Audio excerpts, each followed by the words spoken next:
Graça e paz, meu querido, graça e paz, minha querida. Deixa eu deixar mais uma mensagem para você, mas antes deixa eu acertar aqui mais uma vez essa câmera, porque eu não sei se ela está bem focada, né?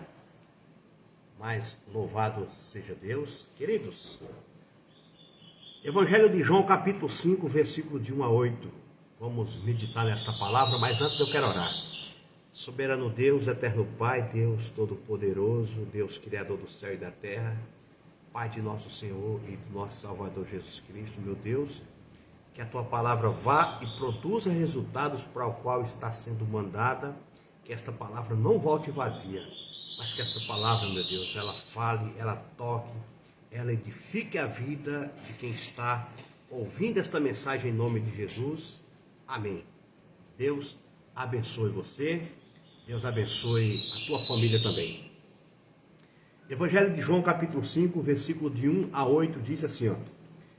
Depois disto, havia uma festa entre os judeus, e Jesus subiu a Jerusalém. Ora, em Jerusalém, próximo à porta das ovelhas, um tanque chamado em hebreu, Betesda, o qual tem 5 alpendres. Neste jazia grande multidão de enfermos, cegos, mancos e ressecados, esperando o movimento da água. Porquanto um anjo descia em certo tempo ao tanque e agitava a água, e o primeiro que ali descia depois do movimento da água, sarava de qualquer enfermidade que tivesse. E estava ali um homem que havia 38 anos se achava enfermo. Jesus, vendo este deitado e sabendo que estava neste estado há muito tempo, disse-lhe: queres ficar são? Jesus fez uma pergunta para esse homem. O enfermo respondeu-lhe: Senhor, não tenho homem algum que, quando a água é agitada, me ponha no tanque, mas enquanto eu vou, desce outro antes de mim. E Jesus disse: levanta-te, toma o teu leito e anda. Graças a Deus. Louvado seja Deus. Amados, bendito seja o nome do Senhor Jesus Cristo. Louvado seja o nome do Senhor. Betesda significa casa de misericórdia. E este tanque ficava perto da porta das ovelhas. Isso nos ensina, meu querido e minha querida, que ao entrarem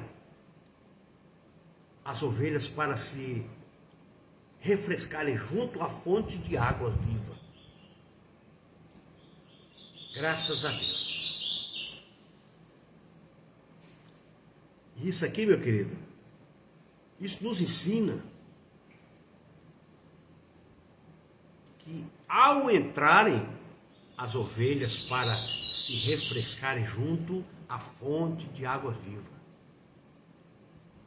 experimentam a misericórdia de Deus e ao sair deve agir com misericórdia para com as pessoas. Misericórdia significa colocar o coração no lugar do coração da pessoa para sentir o que a pessoa está sentindo. Isso é misericórdia. Betesda não foi criada para um lugar de abrigo, ou de abrigo às pessoas necessitadas. Mas com o tempo, queridos, deixa eu acertar aqui não sei se ela está focando legal. Mas com o tempo, perdeu o seu propósito.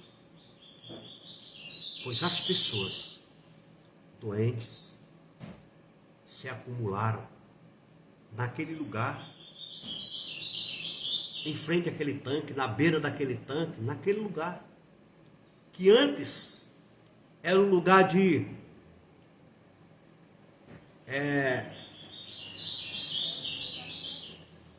como é que eu posso falar? Antes era um lugar de rápida passagem, onde as pessoas passavam por aquele lugar, onde todos saíam curados. Muitas das vezes a a igreja também é como Betesda. É como Betesda, um lugar de misericórdia, onde as vidas vêm sedentas para buscar a Deus.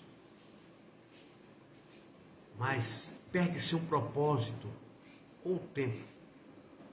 E as pessoas, meu querido, vão se acumulando sem receber a restauração que precisa. As pessoas, elas chegam, mas nós costumamos falar, as pessoas, ela chega sem, não é o objetivo que eu quero falar, a palavra não é essa que eu quero falar, sem a motivação correta. Palavra que o pastor Ala sempre usa, né? Os pastores sempre usam. Qual é a motivação correta que você chega para cultuar, para congregar, para servir a Cristo, para estar cultuando ao Senhor? Esta é a motivação. Como deve ser você como igreja? Como deve ser eu como igreja? Como devemos ser como igreja de Jesus? Vamos, queridos, vamos analisar, vamos ver o que acontece com esse texto, né? Vamos comparar o tanque de Betesda, né? Comparar nós como igreja, a igreja como um todo, com esse tanque. Vamos fazer uma comparação? Primeira coisa, olha o versículo 1, o versículo 1 e o versículo 3 e 4, o que é que diz? Versículo 1. Depois disto havia uma festa entre os judeus e Jesus subiu a Jerusalém. Versículo 3 e 4. Neste jazia grande multidão de enfermos, cegos, mancos e ressecados, esperando o movimento da água. 4. Porquanto um anjo descia certo tempo ao tanque e agitava a água, o primeiro que ali descia, depois do movimento da água, sarava de qualquer enfermidade que tivesse. Olha só. E aqui é bom que aqui você está escutando os pássaros cantar a nossa volta aqui, né? É o fundo musical. Tá bom, queridos? Amados, não um lugar apenas de festas e eventos sociais, né? Mas um local onde vidas são curadas, restauradas por Deus. Foi o que nós lemos aqui agora. O primeiro versículo diz que estavam havendo o quê? Havendo o quê? Havendo uma festa dos judeus. Mas enquanto uns festejavam, outros estavam enfermos, esquecidos ali, na beira daquele tanque, em Betesda. Amados, a igreja é um lugar de alegria. Mas é preciso saber o motivo desta alegria, para não festejarmos sem motivo, como os discípulos que se alegravam em vão. E Jesus lhes disse: não obstante, alegrai-vos, não porque os espíritos se vos submetem, e sim porque o vosso nome está arrolado nos céus. Lucas capítulo 10, versículo 20. Queridos irmãos, precisamos nos alegrar pela salvação de almas. Por quê? Olha o que diz em Lucas capítulo 15, Lucas 15, versículo 10. De igual modo, há júbilo diante dos anjos de Deus por um pecador que se arrepende. Por outro lado, a igreja também é um lugar de chorar. Um lugar de chorar. Alegrai-vos com os que se alegram, chorai com os que choram. Romanos 12, versículo 15. Meu amado irmão, meu querido irmão, minha querida irmã, nós devemos chorar com as pessoas que sofrem, e depois nos alegrar juntamente com a sua libertação, com a sua bênção. Quando alguém chora, acontece cura. O choro, meu querido, o choro é um desabafo necessário para a dor. E aqui nós temos lido aqui na palavra, Betesda estava sendo um lugar de dor, de sofrimento para muitas pessoas. Mas naquele dia Jesus veio para trazer o quê? Trazer não uma alegria vazia, como das pessoas que festejavam sem saber o porquê, mas a alegria verdadeira que vem de Deus. É isso que nós, como igreja, como discípulos de Cristo, como seguidor de Cristo, temos que passar para as pessoas. Temos que pregar essa alegria. Essa alegria verdadeira vem sempre de Cristo. Ela vem de Jesus.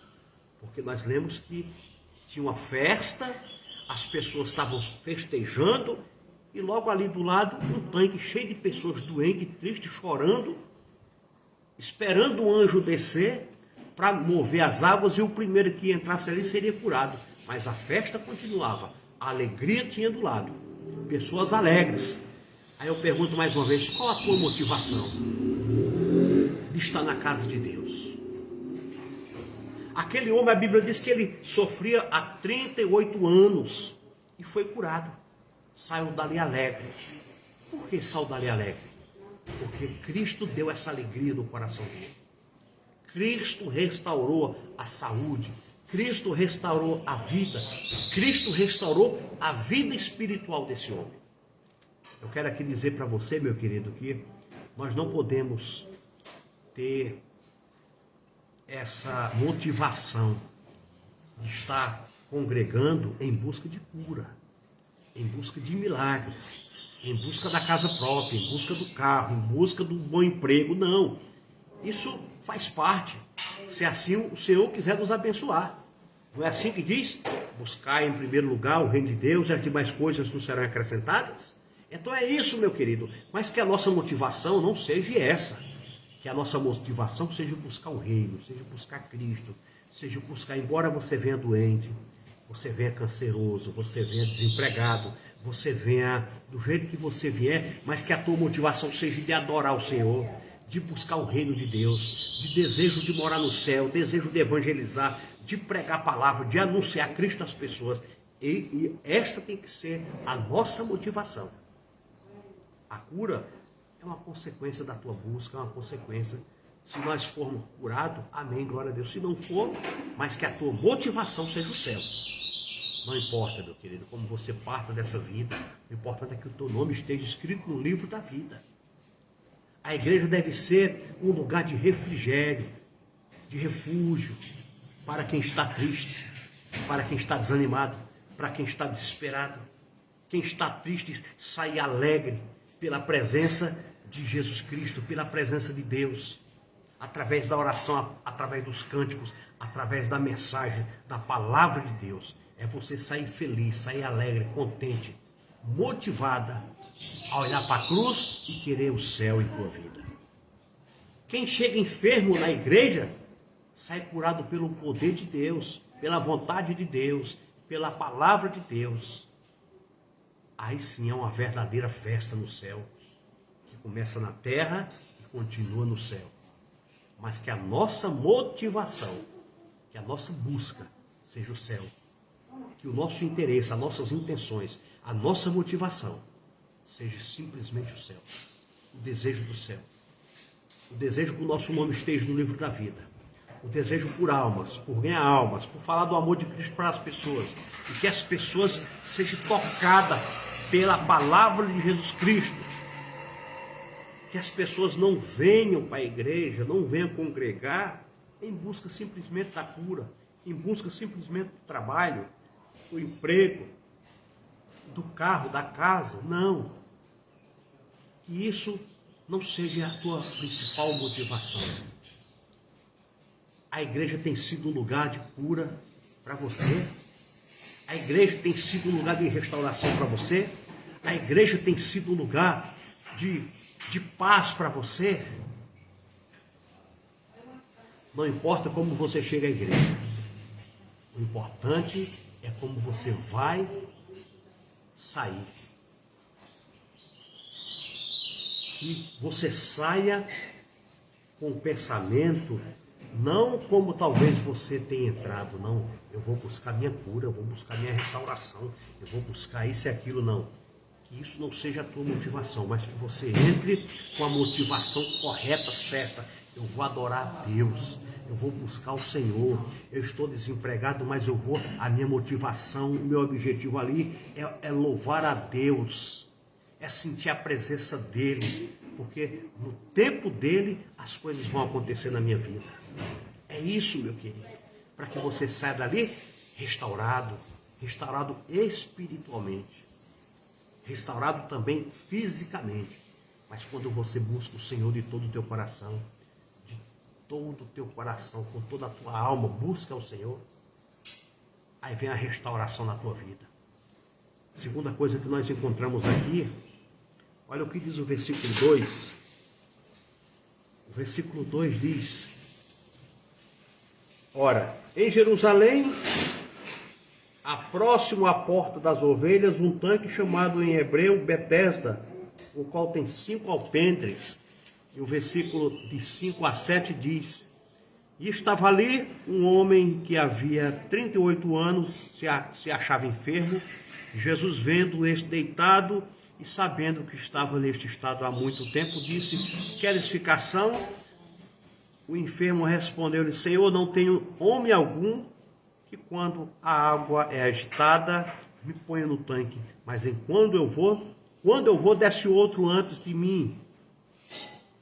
Olha só, queridos.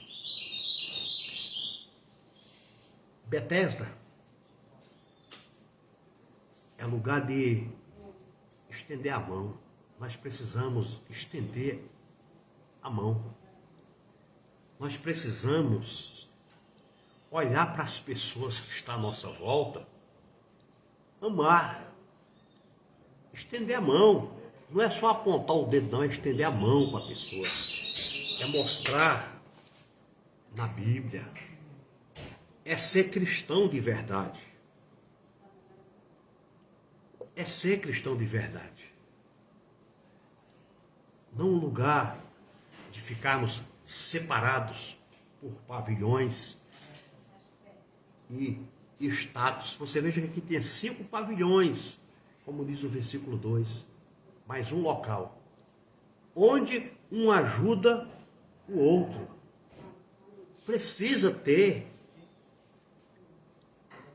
Precisamos ter, queridos, esse compromisso com o nosso próximo, essa visão do nosso próximo. Você veja que no versículo 1, as pessoas estavam ali festejando, enquanto no outro pavilhão tinha um monte de pessoas doentes, enfermas, querendo ser curadas, querendo ser transformadas, enquanto a água era agitada.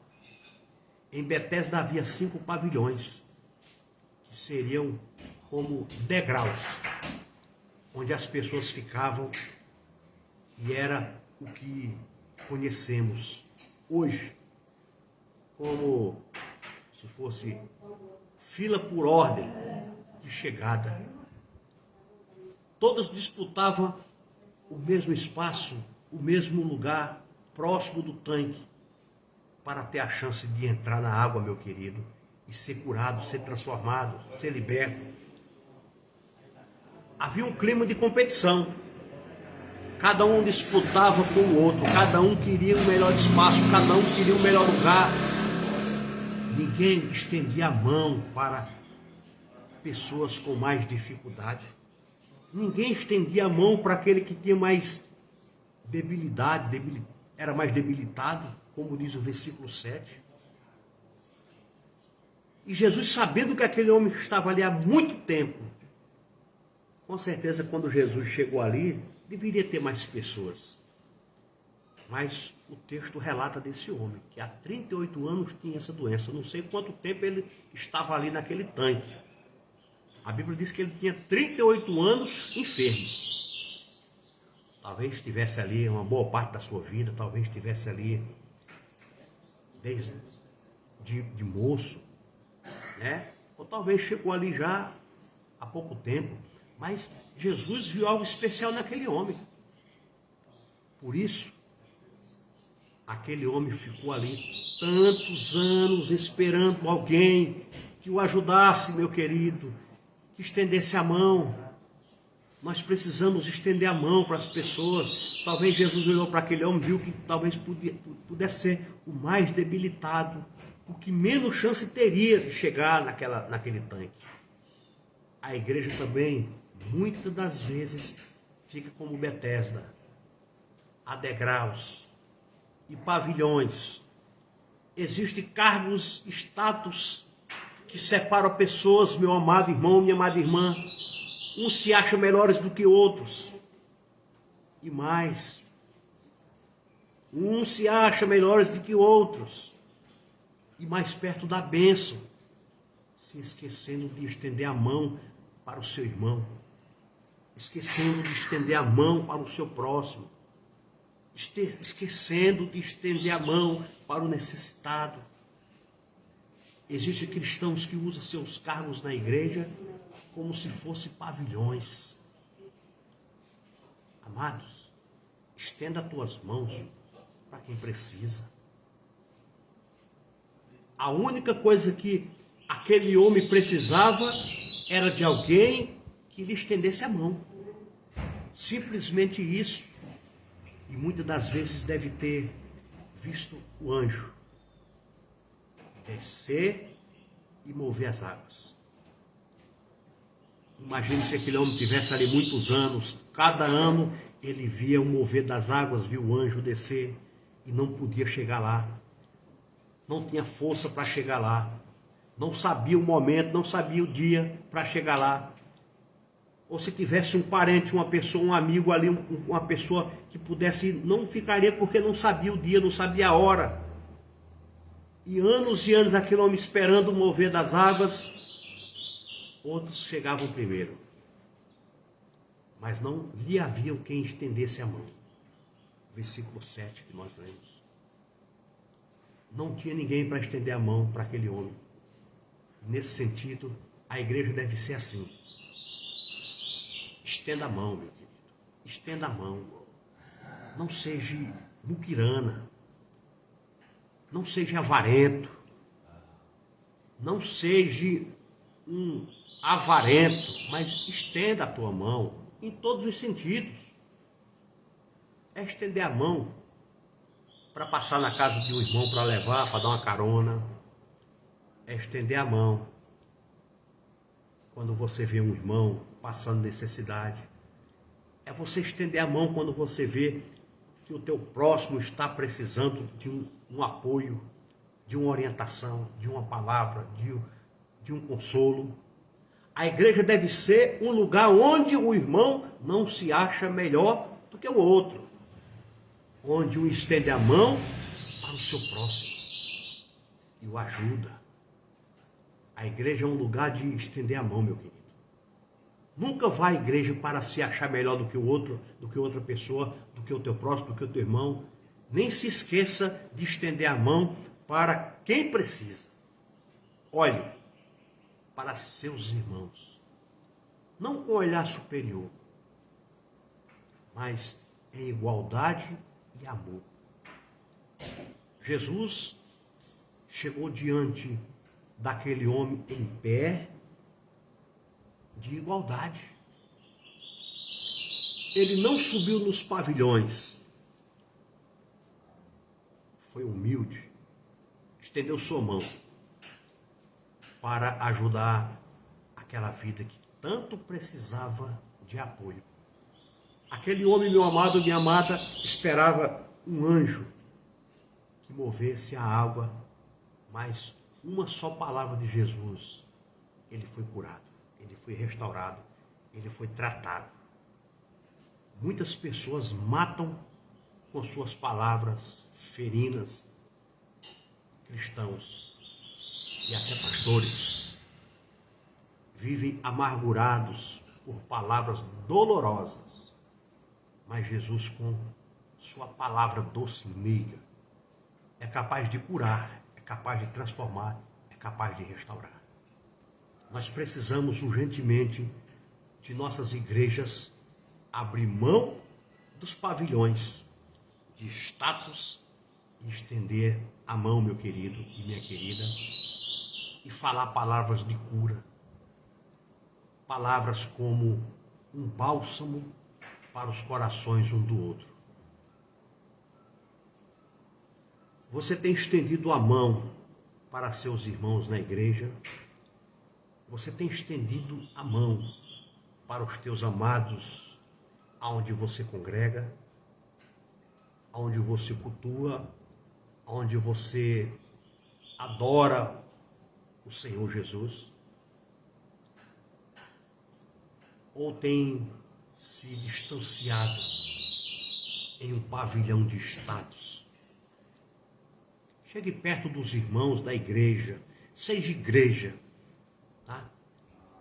Eu estou aqui usando esse termo irmãos da igreja, é bem conhecido, né? Porque a igreja somos nós, né? Chegue perto dos amados irmãos, do teu ministério, da tua congregação. Estenda a mão, abrace, demonstre amor e fale palavras que curam, que libertam, que sara, que transforma, que edifica, em nome de Jesus. Versículo 8 e 9, meu querido, olha o que diz. Versículo 8 e 9. Olha aí, Jonas, na página da rádio, como é que está? 8 e 9. Jesus disse-lhe: levanta-te, toma o teu leito e anda. 9. Logo aquele homem ficou são e tomou o seu leito e andava, e aquele dia era sábado. Aí.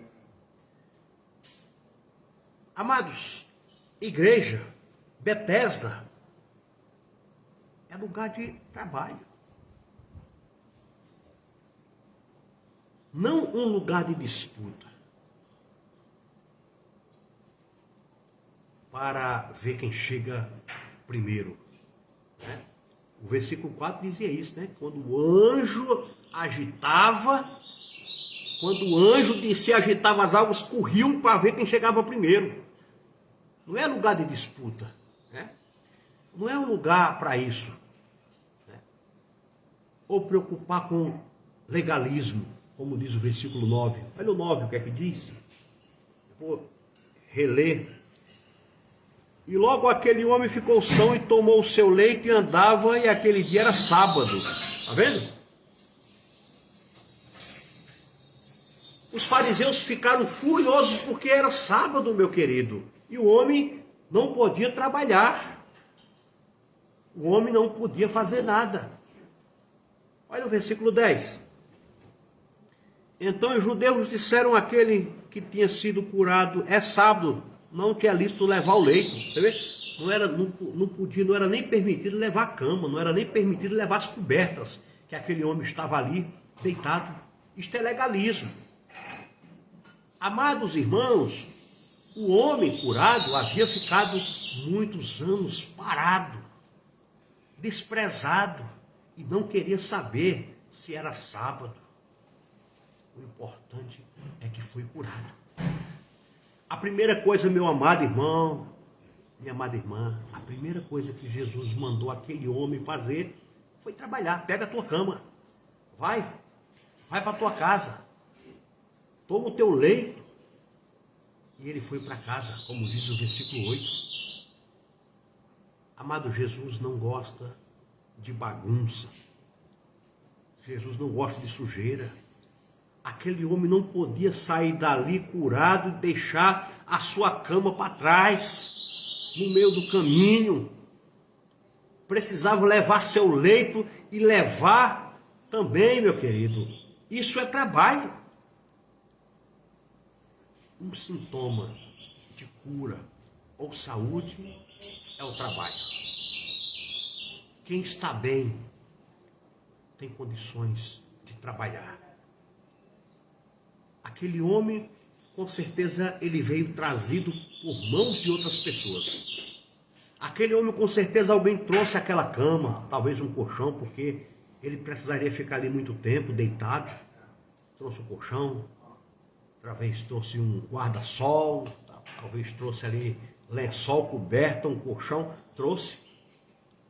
Quem está doente não consegue trabalhar, meu querido. Isso mostra que a saúde espiritual de um cristão ou de uma igreja é revelada se a pessoa está servindo em algum ministério.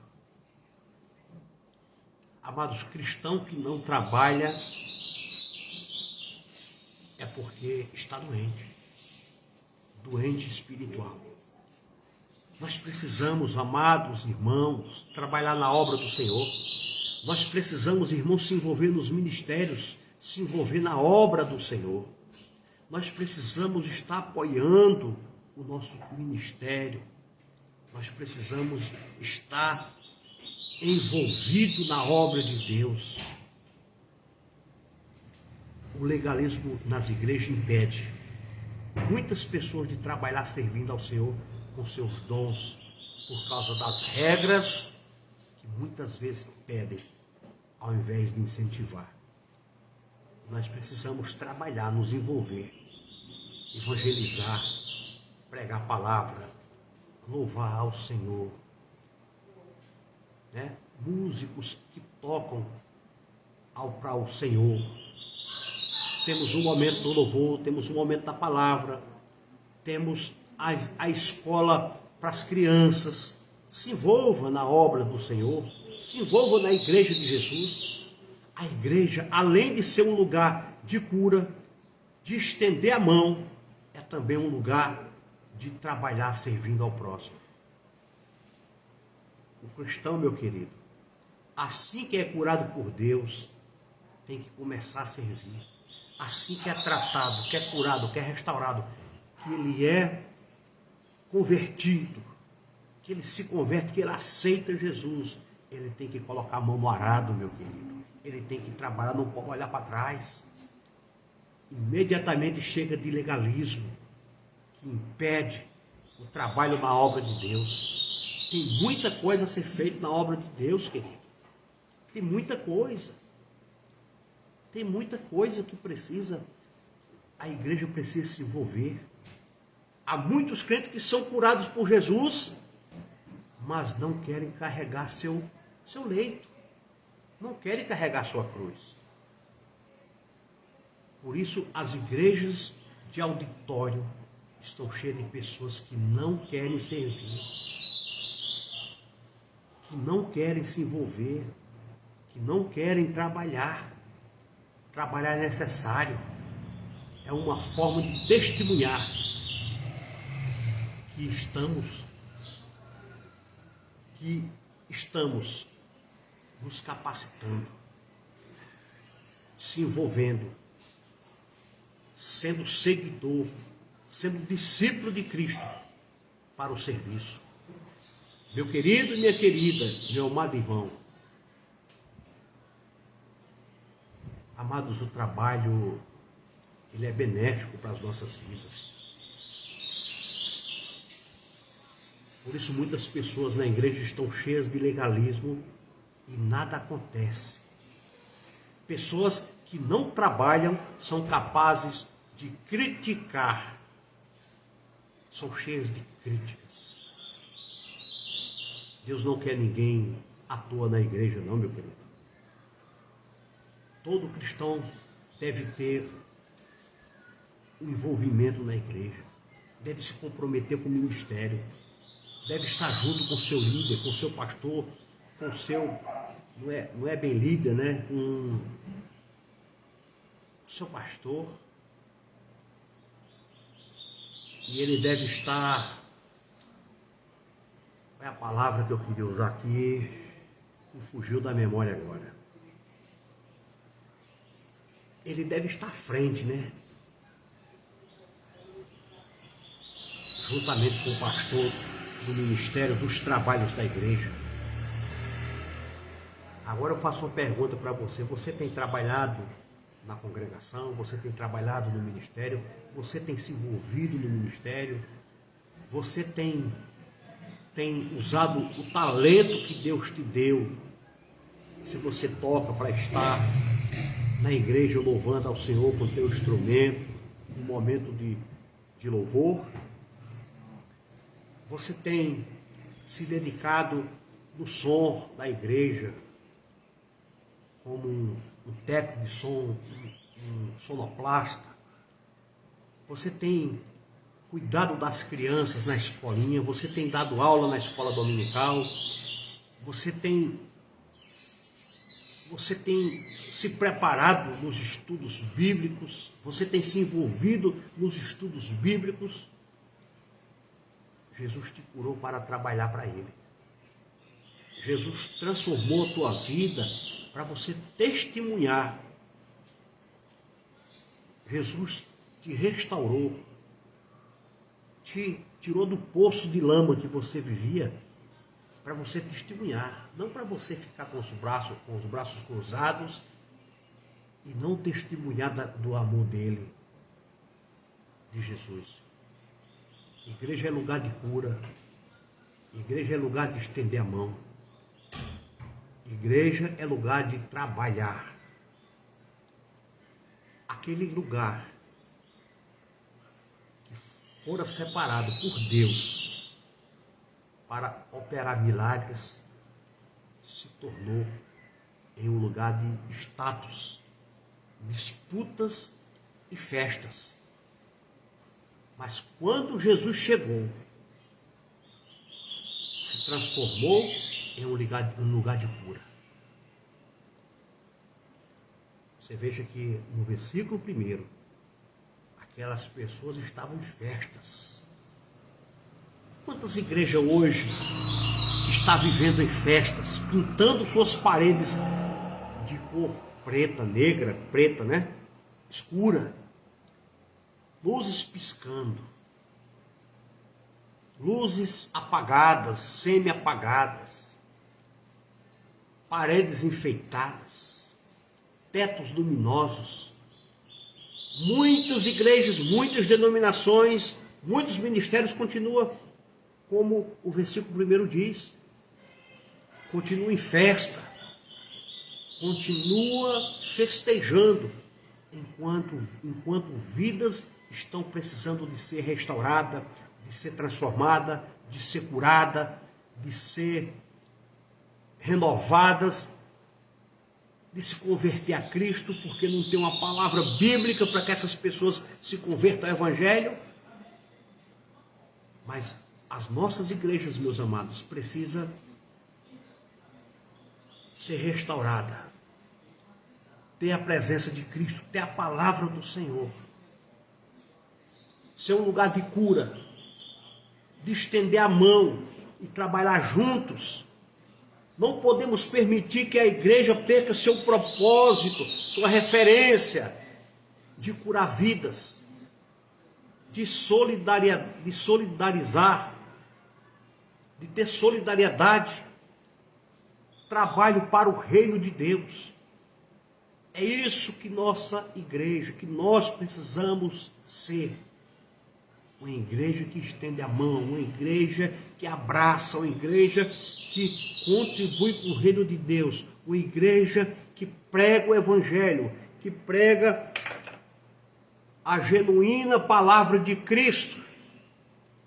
Nós não precisamos enfeitar salão, nós não precisamos enfeitar paredes, nós não precisamos pintar, colorir paredes.